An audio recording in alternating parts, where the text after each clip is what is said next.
पावन पत्थर तुम्हारी कमजोरी दूर करेगा और तुम्हारे मन को शांत रखेगा।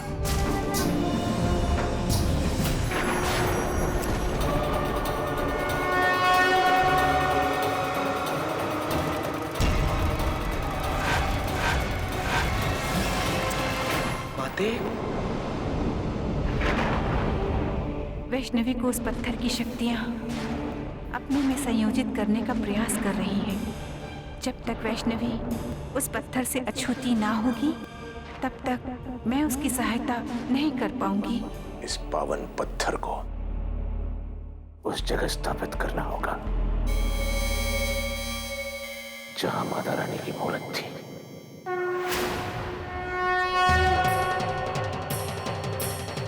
ये पूजा 3 दिनों का निर्जल व्रत है।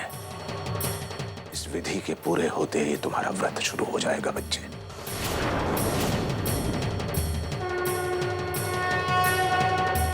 समझी?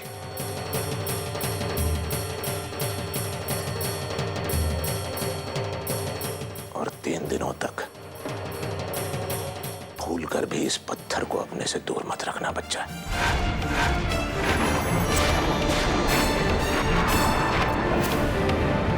बाबूजी, पता नहीं क्यों थकावट सी महसूस हो रही है।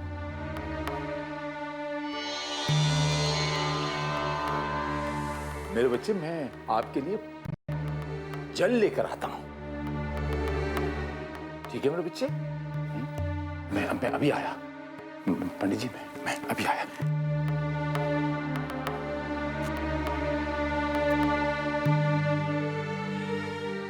पता नहीं अचानक से। माते, अगर वैष्णवी उस पत्थर को अपने से दूर नहीं करेगी तो आप उसकी सहायता कैसे करेंगी? वैष्णवी को सही राह कैसे पता चलेगी?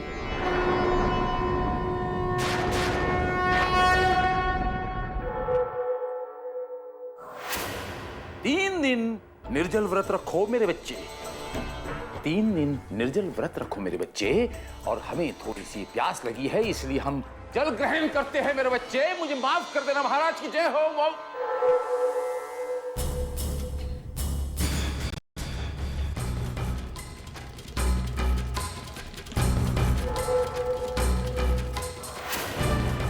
ये कैसे हो सकता है? पानी अंदर नजर आ रहा है लेकिन बाहर क्यों नहीं आ रहा?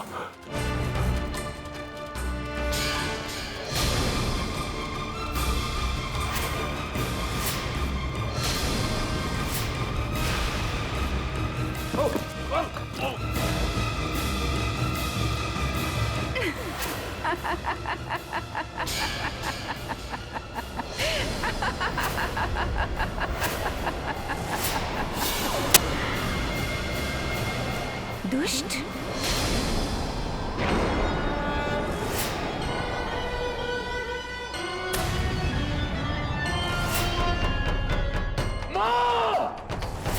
दुष्ट, सोचशील, तू मेरी पुत्री को निर्जल रखकर यहाँ उत्सव मना रहा है?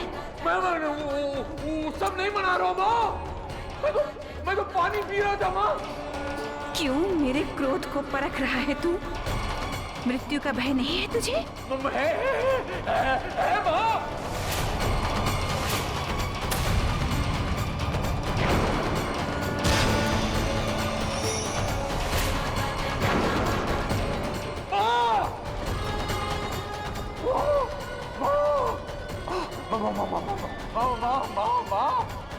आप मुझे नहीं मार सकती माँ।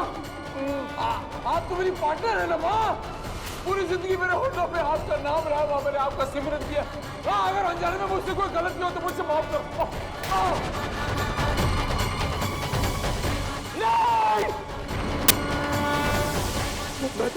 मैं तो आपका पेट।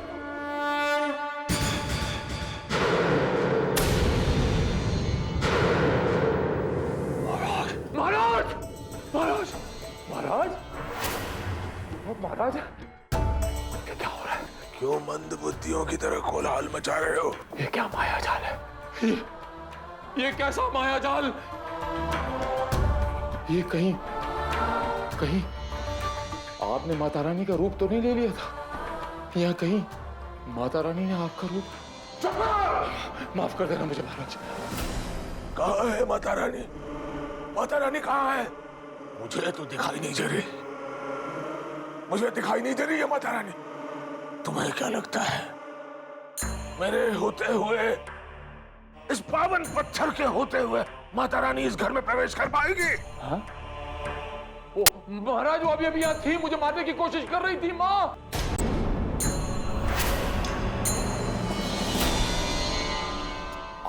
आप बिल्कुल सही कह रहे हैं महाराज, वो शायद मेरा भ्रम था। पुनः इस तरह क्रियाकलाप नहीं करना। ठीक है महाराज, हमें जल्द से जल्द अपने मकसद को अंजाम तक पहुंचाना होगा महाराज। इससे पहले कि माता रानी दखल दे, हमें वो सारी चीजें हासिल करनी होगी महाराज, जिसके लिए हमने इतना तप किया, इतना प्रयास किया। महाराज, मेरी कुछ समझ में नहीं आ रहा, मेरी कुछ समझ में नहीं आ रहा महाराज। तुम चिंता मत करो, समय दूर नहीं जब माता रानी और उसकी पुत्री वैष्णवी मेरे हाथों कठपुतली की तरह नाचेंगी। कठपुतली की तरह नाचेंगी। सामान फैला के रखा है तुमने? हाँ, मम्मी को परेशान करने में मजा आता है तुम्हें, गंदे बच्चे। चलो आप जल्दी से सो जाओ, सोने का वक्त हो गया तुम्हारा। ओला बेबी भी कमाल है मधुरा, अब तो तुम इन बेजान खिलौनों से भी बात करने लग गई हो। लगता है तुम किसी अनाथ आश्रम में पली हो। क्या कहना चाहती हो तुम?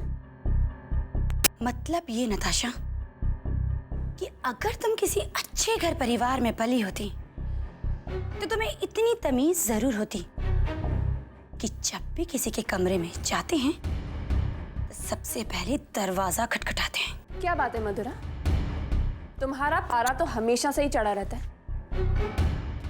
क्या करूं नताशा, तुम्हारी शक्ल है ही ऐसी जिसे देखकर कंट्रोल नहीं होता। देखो मधुरा, मैं तुम्हें सिर्फ इतना बताने आई हूँ कि नीचे वैष्णवी अपने बाऊजी और पापा जी के साथ किसी बच्ची के बारे में बात कर रहे थे, और जैसे ही वो चले गए तो वैष्णवी ने इस तस्वीर को फाड़ दिया। मधुरा, कहीं ये तुम्हारी बच्ची की तस्वीर तो नहीं?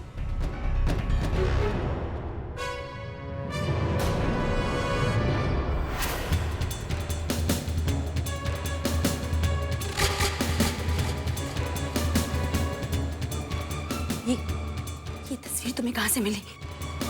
मधुरा, तुम्हारा ध्यान किधर है? अभी तो मैंने तुमसे कहा ना कि ये तस्वीर मुझे वैष्णवी से मिली, और उसने इस बच्ची की तस्वीर को फाड़ दिया। इस वैष्णवी को भी ना इस बच्ची की तस्वीर इस तरह से नहीं फाड़नी चाहिए थी। बहुत गलत किया वैष्णवी ने।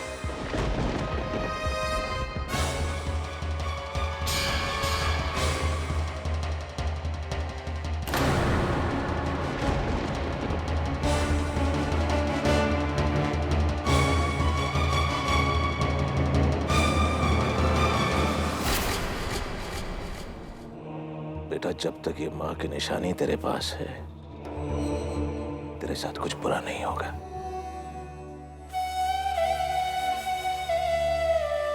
पता नहीं क्यों बाबूजी,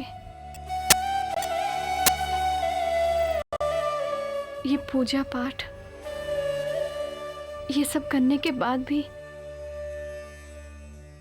न जाने मुझे ऐसा क्यों लग रहा है कि जैसे कुछ बुरा होने वाला हो। पता नहीं बाबूजी, इस घर में ऐसा क्या चल रहा है। मुझे महसूस तो होता है, लेकिन मेरी समझ में नहीं आ रहा है कि। तू चिंता मत कर बेटा, मैं हूं ना तेरे साथ। पूजा स्थापना के बाद सब कुछ ठीक हो जाएगा, सब कुछ ठीक हो जाएगा और तुझे अच्छा महसूस होने लगेगा।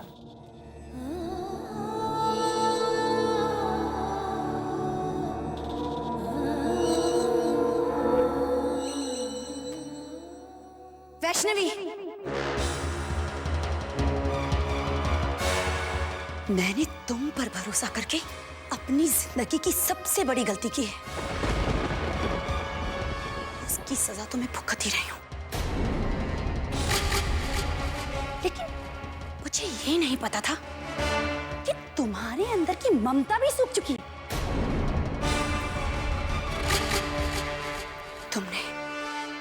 तुमने मेरी बच्ची का मजाक उड़ाया।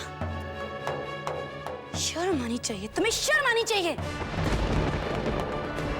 भाभी, आप ये कैसी बातें कर रही हो? मैंने मजाक उड़ाया? किस बच्चे का? वाह, नाटक करना तो कोई तुमसे सीखे। गलती करके मुंह पर मुकर जाना कोई तुमसे सीखे। वैष्णवी, अब तक मुझे कोई फर्क नहीं पड़ता था कि तुम यहाँ क्या कर रही हो, लेकिन अब मुझे फर्क पड़ता है कि तुम यहाँ क्या कर रही हो।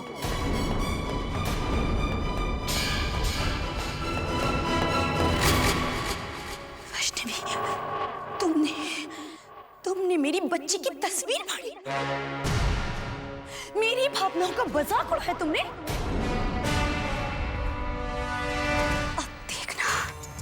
कि मैं क्या करती हूँ तुम्हारे साथ। सबसे पहले तो इस पंडित को, जो यहाँ पर तुम्हारी मदद करने के लिए आए,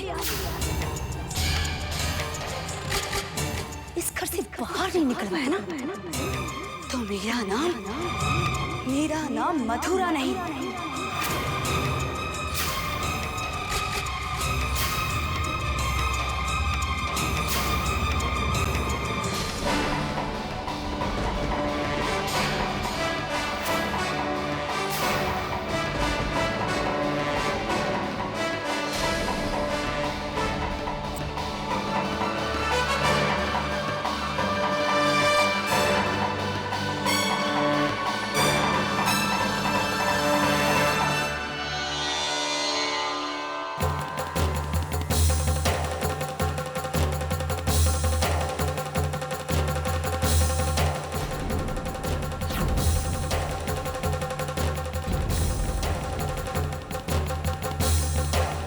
ये तस्वीर तो मथुरा भाभी की बच्ची की है और वंश ने छोटी माँ को इस बच्ची के बारे में कुछ बताया है। पर क्या वंश ने मथुरा भाभी की बच्ची की तस्वीर क्यों बनाई और वो मुझे बताते क्यों नहीं? जरूर वंश के हालात का मथुरा भाभी के बच्चे से कोई संबंध है। पर क्या वंश को ठीक करने के लिए मुझे उस बात को जानना बहुत जरूरी है।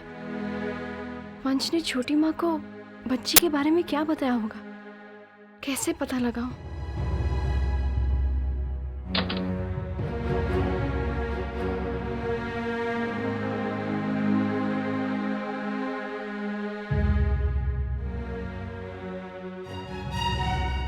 इतनी पति भक्ति पहले दिखाई होती तो आज मेरे वंश का ये हाल ना होता।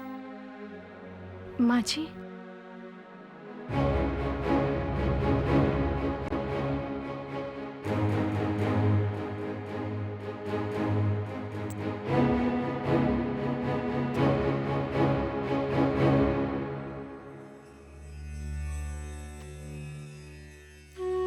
मैं जानती हूँ माँ जी कि आपको वंश की इस हालत को देखकर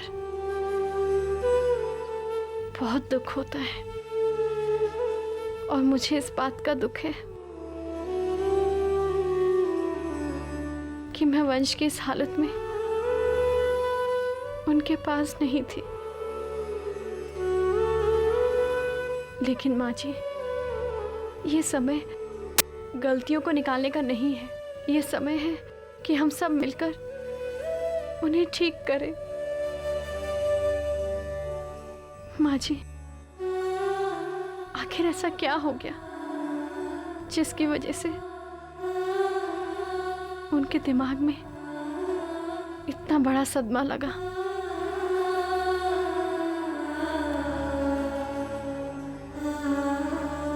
एक मिनट माँ जी।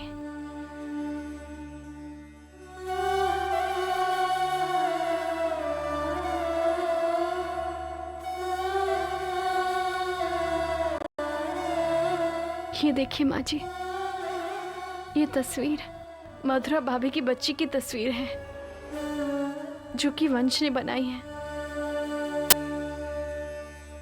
माँ जी, आखिर ऐसा क्या हुआ इनके साथ कि आज इनकी ऐसी हालत है? इन सब के बारे में जानना बहुत जरूरी है माँ जी, बहुत जरूरी है। और माँ जी, मुझे वंश ने बताया कि उन्होंने छोटी माँ को मधुरा भाभी की बच्ची के बारे में बताया। माँ जी, आखिर उन्होंने क्या बताया है छोटी माँ को? और उनकी ऐसी हालत और ये तस्वीर, इन सब का क्या मतलब है माँ जी? क्या मतलब है इन सब का? मेरा वंश तो सबसे कुछ ना कुछ कहता रहता है और वही बात इस तस्वीर की। वैष्णवी, देखो, इन दीवारों को देखो, क्या क्या लिख रखा है मेरे वंश ने इन दीवारों पे। कैसी तस्वीरें बना रखी है उसने। वैष्णवी, किन किन चीजों का मतलब निकालोगे? हाँ माँ जी, मतलब है इन चीजों का। माँ जी, मेरे लिए जानना बहुत जरूरी है कि आखिर वंश के साथ क्या हुआ था। उन्हें ठीक करने के लिए मेरे लिए ये सब जानना बहुत जरूरी है माँ जी। क्यों वैष्णवी, क्यों क्यों झूठी हमदर्दी का नाटक कर रही हो तुम? क्यों आए हो तुम लौट कर इस घर में वापस? कहाँ थी तुम जब ये घर बिखर रहा था? कहाँ थी तुम उस वक्त जब मधुरा का बच्चा मर रहा था? अरे कहाँ थी तुम उस वक्त जब मेरे वंश की ऐसी हालत हो गई थी? और आज जब तुम लौट कर आई हो ना वैष्णवी, तो तुम्हारी वजह से वैष्णवी ये घर की हालत बदतर होती जा रही है, समझी तुम?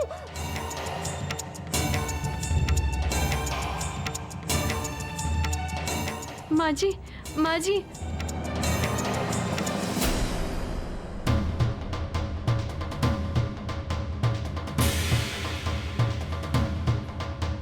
जिस दिन मधुरा भाभी का बच्चा मरा, उसी दिन से वंश की ऐसी हालत है। लेकिन उस दिन हुआ क्या था जिससे वंश की ऐसी हालत हो गई?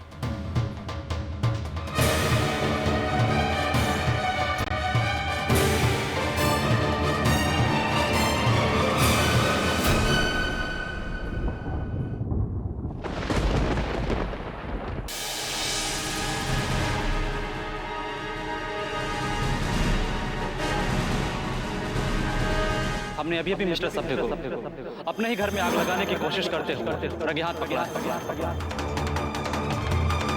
पुलिस को खबर किसने दे दी हादसा होने से पहले कि मेरा भाई इस घर को जलाने वाला है? हमें आपकी छोटी बहू वैष्णवी ने इत्तला दी।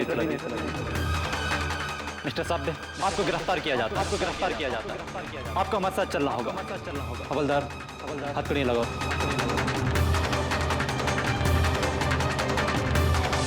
चलो ना।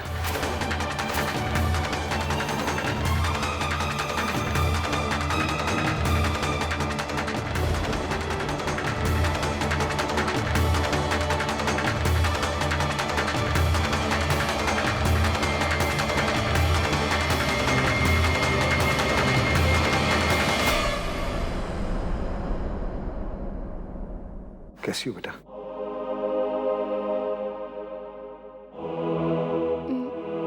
मैं ठीक हूँ छोटे पापा। आप कैसे हैं? मुझे लगा कि आप मुझसे बहुत नाराज हैं, यहाँ तक कि आप मुझसे बात भी नहीं करेंगे। बेटा, मैं और तुमसे नाराज?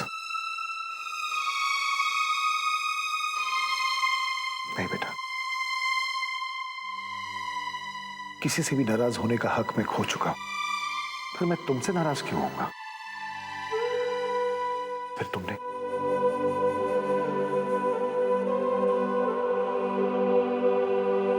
तुम्ही तो मुझे सही राह दिखाई है, वरना क्या करने चला था मैं? चंद रुपयों के लिए अपने परिवार को खत्म करने चला था।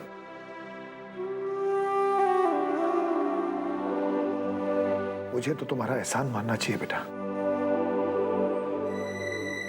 कि तुमने मुझे सही राह दिखाई। मैं तो तुम्हारा शुक्रगुजार हूं बेटा। सही वक्त पर तुमने पुलिस को बुलाया और मुझे बहुत बड़ा गुनाह करने से रोक लिया, और मैं तुमसे नाराज होऊंगा?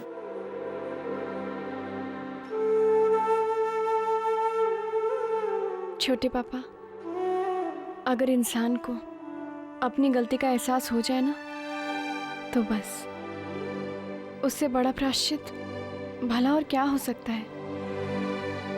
आपको अपनी गलती का एहसास हो गया है, अब आप देखिएगा माता रानी आपको जरूर माफ कर देंगी। ये बताओ बेटा कि तुम अचानक यहां क्यों?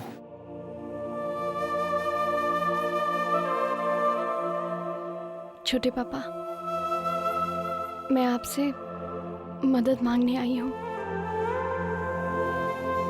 मुझसे और मदद? खैर, मुझसे जो मुमकिन होगा मैं जरूर करूंगा बेटा। तुम बताओ, मुझसे क्या मदद चाहती हो? छोटे पापा, क्या कहूं आपसे? घर की जो हालत है, वंश की जो हालत है, वो तो आप जानते ही होंगे। घर को और मेरे वंश को क्या हुआ? आपको कुछ नहीं पता? मेरा मतलब है, आपको छोटी माँ ने कुछ बताया नहीं? नहीं बेटा, तुम्हारी छोटी माँ मुझसे यहाँ मिलने कभी नहीं आई। छोटी माँ मिलने नहीं आई? छोटी माँ आपसे कभी यहाँ मिलने नहीं आई? पर क्यों? बेटा,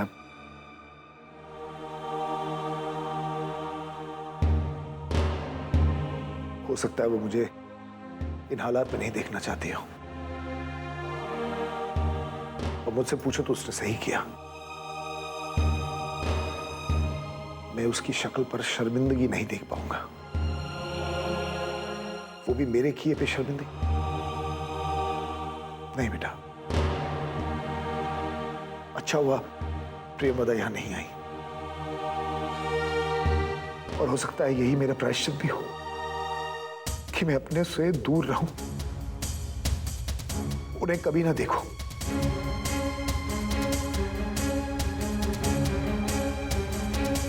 खैर, तुम मुझे बताओ क्या हुआ है? सब ठीक तो है ना बेटा? नहीं छोटे पापा, कुछ भी ठीक नहीं है। हाँ?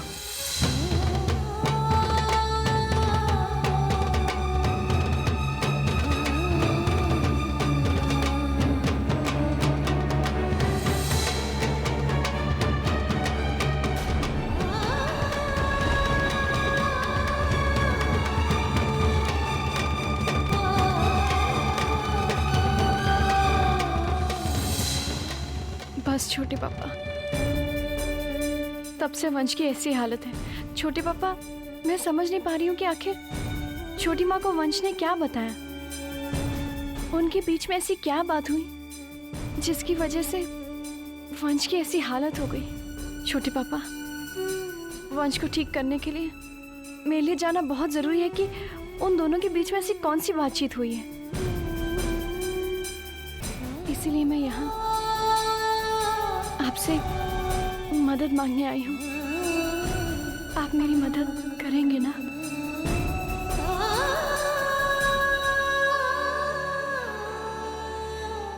मैं तुम्हारी हर मुमकिन मदद करूंगा बेटा, लेकिन उसके लिए तुम्हारी छोटी माँ का यहां आना बहुत जरूरी है। लेकिन उसे यहां कौन लेके आएगा? छोटे पापा, आप इस बात की फिक्र मत कीजिए। छोटी माँ को यहाँ कैसे बुलाना है ये मैं जानती हूँ। मुनिवर, जिन काल के नियमों को हमने स्वयं बनाया है, आज मैं उनके कारण कितनी असमर्थ हो गई हूँ। मेरा स्वरूप शक्तियों का भंडार है।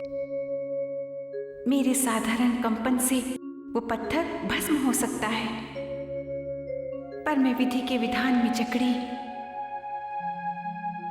असहाय विवश मात्र अपनी बेटी के कष्टों को ताक रही हूं। ये कैसी विडंबना है। नारायण नारायण। माते, यही तो काल चक्र है। वैष्णवी के बार बार कष्ट और कठिनाइयों के जूझने से ही तो उसके अस्तित्व को जीवन मिलता है। और माते, जिन काल के नियमों से आप बंधी हुई हैं, दुष्ट शैतान भी उन्हीं नियमों के कारण अभी तक अपनी मंशा प्राप्त नहीं कर पाया है। नारायण नारायण। धीरज धरिए माते। वैष्णवी के मन का भटकाव उसे अधिक देर तक भ्रमित नहीं कर पाएंगे माते। वैष्णवी सही राह की ओर पग बढ़ा चुकी है। नारायण नारायण।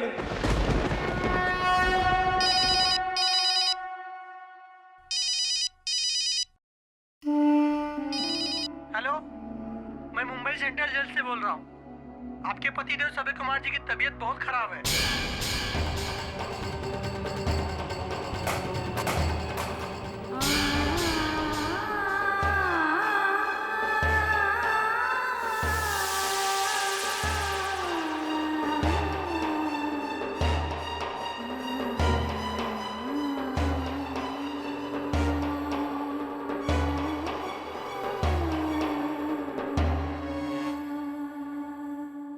प्रियंवदा,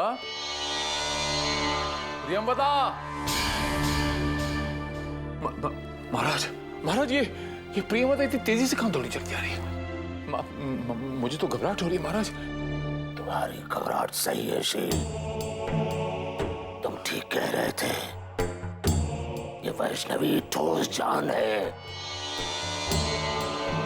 ये पंडित की बेटी अपना दिमाग चलाना जानती है।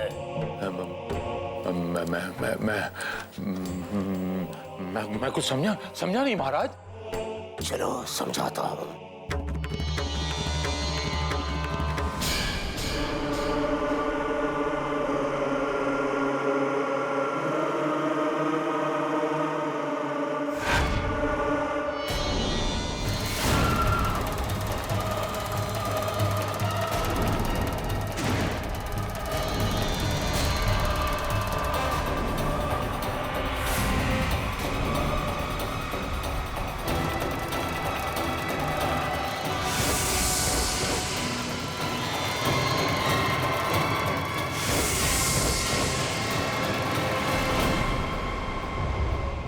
वैष्णवी को क्या लगता है मेरी आंखों के सामने नहीं रहेगी तो मुझे कुछ पता नहीं चलेगा वो क्या करने वाली है?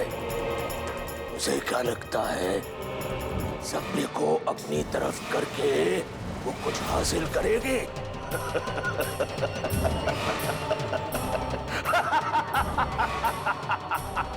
स्वयं माता रानी उसके लिए कुछ कर नहीं पा रही है तो सभ्य क्या करेगा?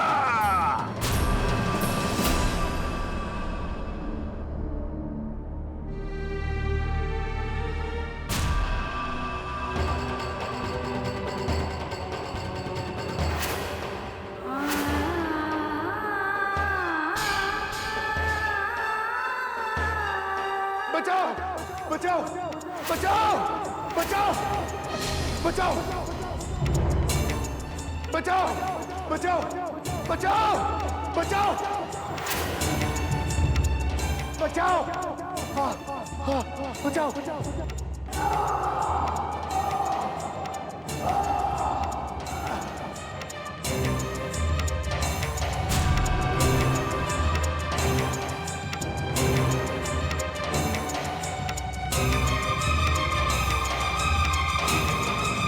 हमारी माता रानी, इससे पहले कि कहीं देर ना हो जाए, मदद कीजिए हमारी। माता रानी, कुछ तो कीजिए। जो कुछ हो रहा है वो माता रानी की बहुत से बहुत दूर है। जपले जपले, जितना जपना है जपले माता रानी का नाम। कुछ हासिल नहीं होगा, कुछ हासिल नहीं होगा।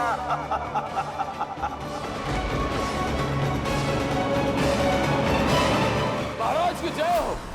महाराज आप सर्वशक्तिमान है, क्या शक्ति है। आहा, आपकी शक्तियों को किसी को अंदाजा नहीं महाराज। मानो पूरे विश्व का रिमोट मानो अपने हाथ में पकड़ लिया हो। आहा महाराज, ये देखिए, वैष्णवी समझती है कि आज प्रियमता को सभ्य से मिलाकर वो प्रियमता का विश्वास जीत लेगी, लेकिन वैष्णवी की ये खाम ख्याली है। सभ्य का ये हाल देखकर प्रियमता वैष्णवी पे कभी विश्वास नहीं करेगी और वैष्णवी प्रियमता से वो राज कभी नहीं जान पाएगी। महाराज की जय हो।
ऐसे कैसे हो सकता है?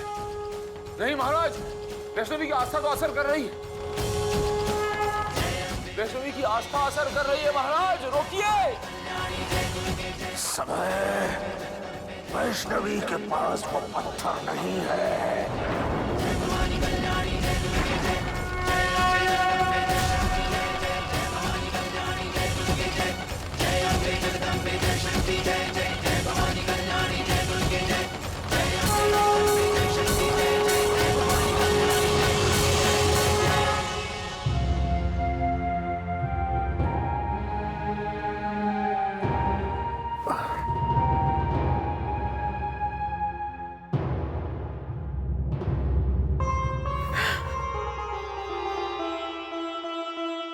रो मत प्रियमता।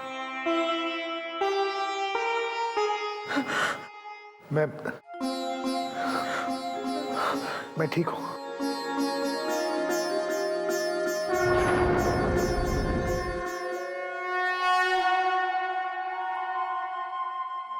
वैष्णवी बेटा,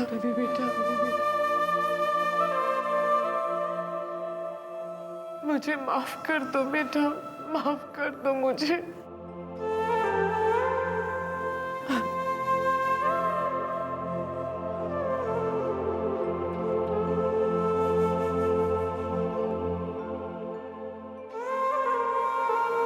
छोटी माँ,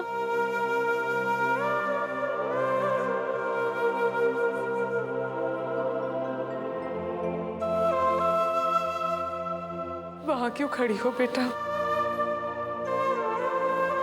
यहाँ आओ मेरे पास।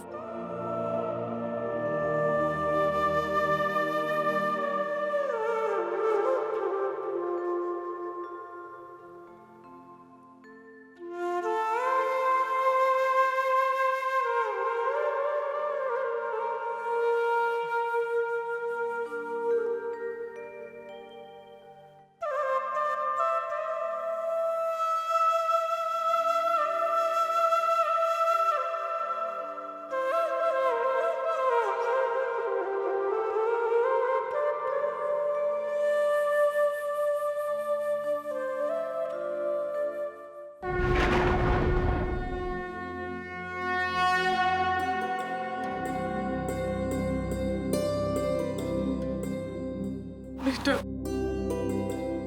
आज अगर तुम ना होती तो पता नहीं क्या हो जाता। नहीं छोटी माँ, मत रोइए। क्यों रो रही हो प्रियंवदा? देखो मैं ठीक हूं, मुझे कुछ नहीं होगा।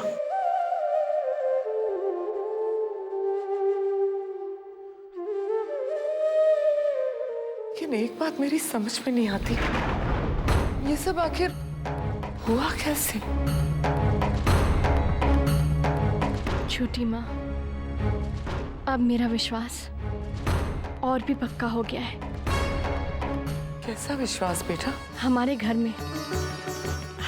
में ऐसा कोई शख्स है जो अच्छाई को दबाकर अब शगुन को फैलाने की कोशिश कर रहा है। जो कुछ मेरे साथ यहां हुआ वो तो एक बुरे साया का ही काम है। प्रियंवदा, वैष्णवी ने हमेशा हमारे घर को मुश्किलों से बचाया है और मुझे लगता है जब तक इसका माथा पर आस्था है तब तक हमारा कोई बुरा नहीं कर सकता। आज तुम्हें एक वादा करना पड़ेगा कि आज के बाद तुम हमेशा वैष्णवी का साथ दोगी, उसका साथ निभाओगी। मुझसे वादा करो प्रियंवदा।